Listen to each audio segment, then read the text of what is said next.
पहिला शमूएल अध्याय 4। शमूएलाची ही हकीकत सर्व इस्रायलात पसरली। यानंतर इस्रायल लोक पलिष्ट्यांशी लढण्यास निघाले। त्यांनी एबन एजर येथे तळ दिला आणि पलिष्ट्यांनी अफेक येथे तळ दिला। पलिष्ट्यांनी इस्रायलांशी सामना करण्यासाठी व्यूह रचना केली। लढाईस तोंड लागून पलिष्ट्यांपुढे इस्रायल लोक पराभव पावले व त्यांनी त्यांच्या सैन्यापैकी सुमारे 4000 पुरुषांची रणांगणात कत्तल केली। लोक छावणीत परत आले तेव्हा इस्रायलाचे वडीलजन म्हणू लागले, परमेश्वराने आज आमचा पलिष्ट्यांकडून पराभव का होऊ दिला? तर परमेश्वराच्या कराराचा कोष शिलोहून आपण आणूया। तो आपल्यामध्ये आला तर शत्रूच्या हातातून आपला बचाव होईल। तेव्हा लोकांनी शिलोस माणसे पाठवून तेथून सेनाधीश परमेश्वर जो करूबारूढ असतो त्याच्या कराराचा कोष आणविला। देवाच्या कराराच्या कोशाबरोबर एलीचे दोघे पुत्र हफनी व फिन्हास हे होते।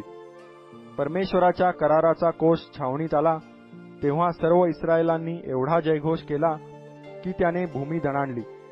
हा जयघोष ऐकून पलिष्टी म्हणू लागले, इब्र्यांच्या छावणीत हा एवढा जयघोष कशाचा असावा? मग त्यास कळून आले की परमेश्वराच्या कराराचा कोष छावणीत आला आहे। तेव्हा पलिष्टी भयभीत होऊन म्हणाले, देव छावणीत आला आहे। हाय हाय, आता आमचे काय होईल? अशी गोष्ट पूर्वी कधी झाली नव्हती। हाय हाय, आता आमचे काय होईल? अशा प्रतापी देवाच्या हातून आमची सुटका कोण करणार? ज्यांनी रानात मिस्री लोकास तरतरेच्या पीडांनी पिडिले तेच हे देव होत। तर अहो पलिष्ट्यांनो, हिम्मत धरा, मर्दाप्रमाणे वर्ता। इब्री तुमचे दास होऊन राहिले आहेत तसे तुम्ही त्यांचे दास होऊ नका, तर मर्दाप्रमाणे वर्ता, युद्ध करा। मग पलिष्टी लढले आणि इस्रायल लोक पराभव पावून सगळे आपापल्या डेऱ्याकडे पळून गेले। त्यांची एवढी मोठी कत्तल झाली की इस्रायलाचे 30,000 पायदळ कामास आले। परमेश्वराच्या कराराचा कोष हस्तगत झाला आणि एलीचे दोघे पुत्र हफनी व फिन्हास ठार झाले। त्याच दिवशी एक बन्यामिनी मनुष्य सैन्यातून पळ काढून शिलो येथे आला। त्याने आपली वस्त्रे फाडली होती व डोक्यात धूळ घातली होती। तो तेथे आला तेव्हा एली रस्त्याच्या बाजूस आसनावर बसून वाट पाहत होता, कारण परमेश्वराच्या कोशाच्या चिंतेमुळे त्याच्या मनाचा थरकाप होत होता। त्या मनुष्याने नगरात येऊन हे वर्तमान सांगितले तेव्हा सगळे नगर आक्रोश करू लागले। या आक्रंदनाचा नाद एलीच्या कानी पडला तेव्हा हा हल्लकल्लोळ कसला म्हणून त्याने विचारले। तेव्हा त्या मनुष्याने धावत येऊन त्याला ते वर्तमान सांगितले।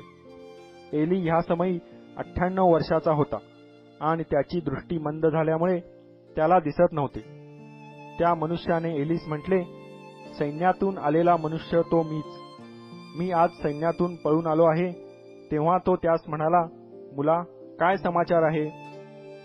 त्या बातमी आणणाऱ्याने उत्तर दिले की इस्रायलाने पलिष्ट्यांपुढे पळ काढला, लोकांची मोठी कत्तल उडाली। हफनी व फिन्हास हे आपले दोघे पुत्रही ठार झाले आणि देवाचा कोष हस्तगत झाला। देवाच्या कोशाचे नाव त्याने उच्चारिताच एली दरवाजाजवळील आसनावर बसला होता तेथेच तो मागे पडला।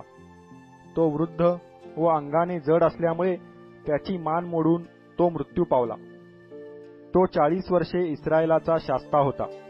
त्याची सून फिन्हासची बायको ही गरोदर असून तिचा प्रसूतिकाळ जवळ आला होता। देवाचा कोष नेला आणि आपला सासरा व नवरा हे मृत्यू पावले हे वर्तमान ऐकून तिला कळा लागल्या व ती ओणवी होऊन प्रसूत झाली। तिचा प्राण जाते समयी ज्या स्त्रिया तिच्या भोवती उभ्या होत्या त्या तिला म्हणाल्या, भिऊ नको, तुला पुत्र झाला आहे। पण ती काही एक बोलली नाही व त्यांच्या बोलण्याकडे तिने लक्षही दिले नाही। तिने त्या बालकाचे नाव इखाबोद, वैभव नाहीसे झाले, असे ठेवले। ती म्हणाली, इस्रायलाचे वैभव नाहीसे झाले आहे। देवाचा कोष गेला आणि आपला सासरा व पती हे मृत्यू पावले, म्हणून ती असे म्हणाली। ती म्हणाली, इस्रायलाचे वैभव गेले आहे, कारण देवाचा कोष नेला आहे।